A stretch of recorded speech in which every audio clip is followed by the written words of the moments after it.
আরে বাবা আমার কাছে তো আছে, মানে আবার বেরোতে হবে তাই আমি আর কি। যাই হোক তুমি চলো, তোমায় আমি দিচ্ছি, তুমি কোল্ড ড্রিঙ্কটা আনো। 2 মিনিট আমি বরং এটা রেখে আসি। হ্যাঁ মা।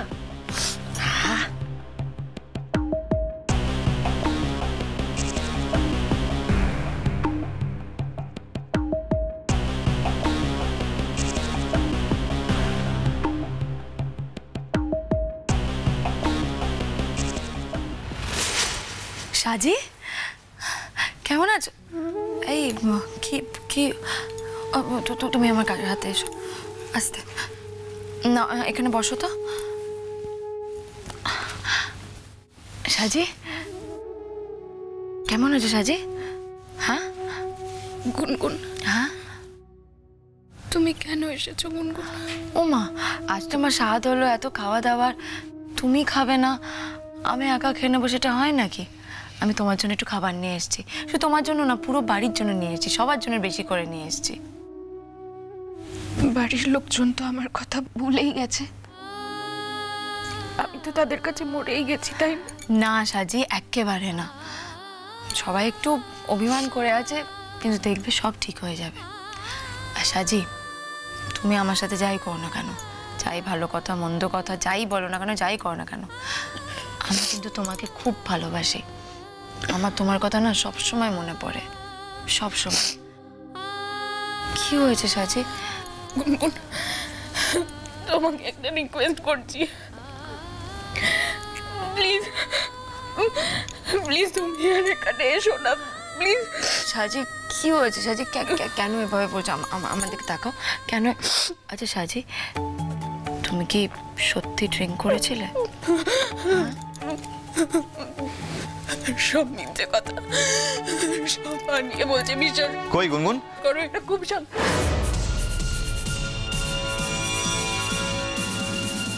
কি বলছিলে গুনগুনকে? গুনগুন, সাজি তোমায় কি বলছিল? না, ও কিছু বলছিল না। কিছু তো একটা বলছিল। ওই তো আমি জিজ্ঞেস করছিলাম ওর বেবি হবে তো, ওর শরীরটা ঠিক আছে কিনা, কষ্ট হয় কিনা, সেই নিয়ে জিজ্ঞেস করছিলাম। তাই শুধু এই কথাটাই বলছিলে?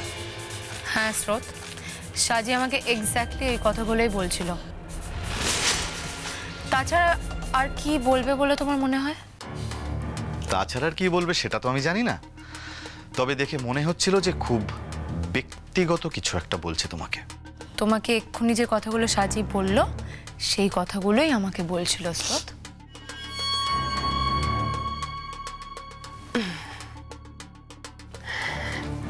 এই নাও গুনগুন। Thank you aunty.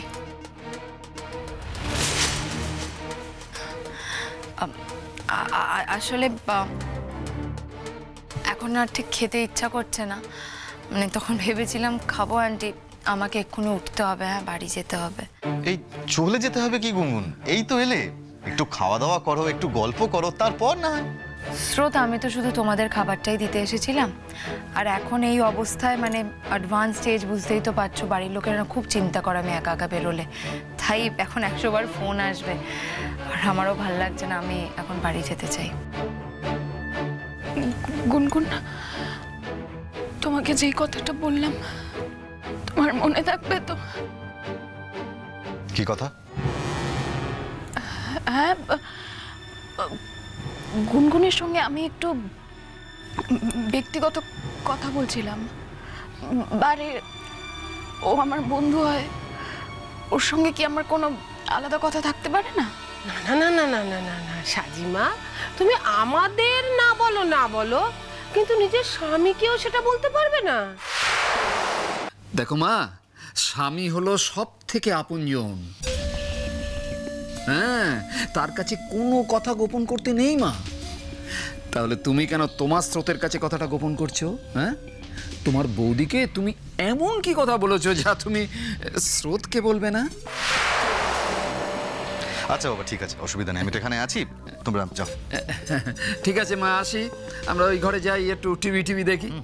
তোমরা যাও, আমিও এক্ষুনি বেরিয়ে পড়বো।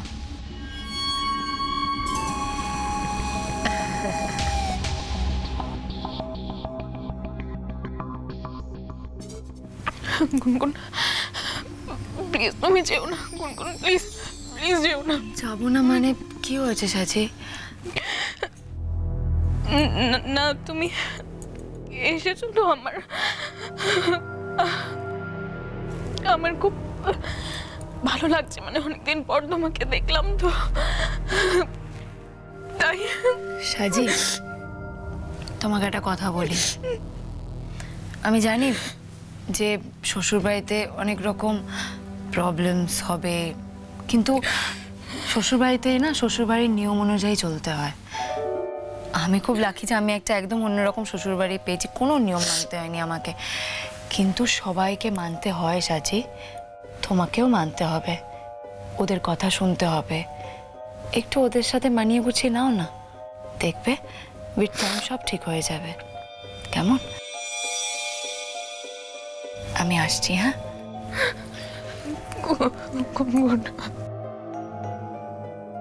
সাজি আসি এবার। এগোবে? হ্যাঁ স্রোত, আসলে আমার খুব টায়ার্ড লাগছে, মানে সারাদিন এত লোকজন ছিল তো আর ভাল লাগছে না, এবার বাড়ি যেতে হবে, বাড়ির লোকও খুব চিন্তা করছে। সাজি আমি আসছি। হ্যাঁ তুমি সাবধানে থেকো, আমি আবার আসবো। ওকে কেমন? চিন্তা করো না, সব ঠিক হয়ে যাবে।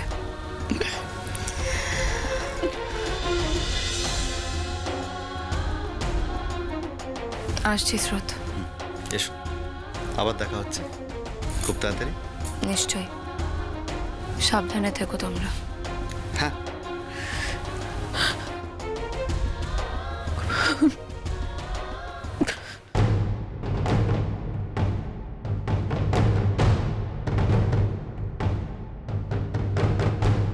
কি? হ্যাঁ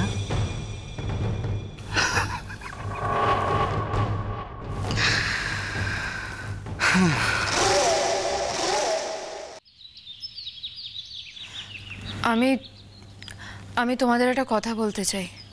না না, সমস্ত কথা শুনবো, আগে আগে বলো তুমি কোথায় গেছিলে? কোথায় গেছিলাম? তোমার তো বোন না সাজি, তোমার তো তার কথা খেয়ালই নেই।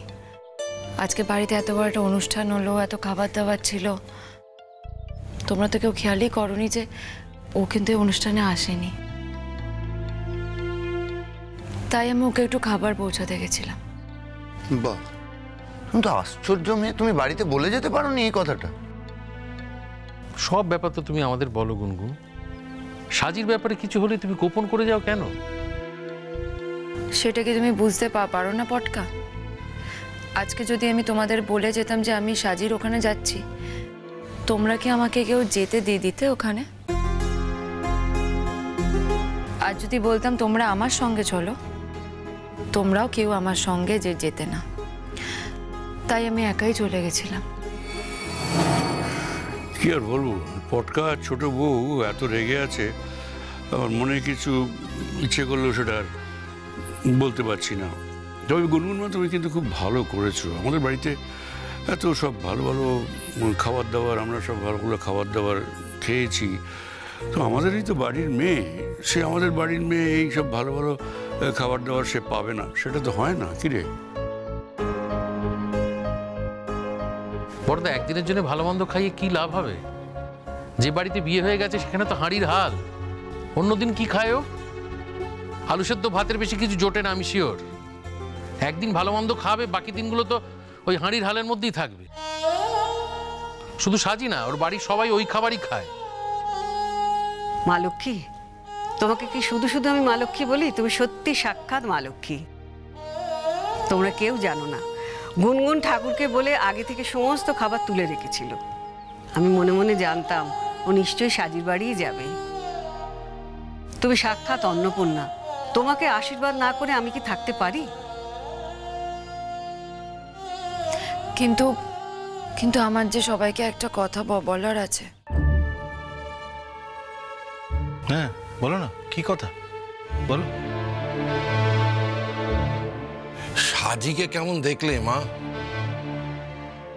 একদম ভালো না। ভালো থাকবে কেমন করে? কোন রাজপুত্রের বাড়িতে বিয়ে হয়েছে যে ও ভালো থাকবে?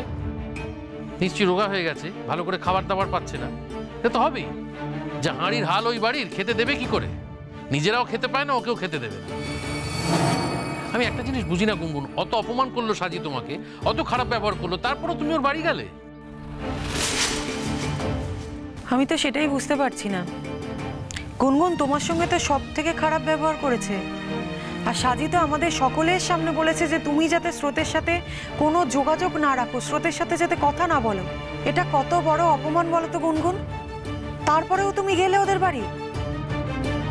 আমার মনে হয় সব কিছুর পেছনে কোনো না কোনো একটা কারণ নিশ্চয়ই আছে, কিন্তু এখনো সেই কারণটা আমি জানি না।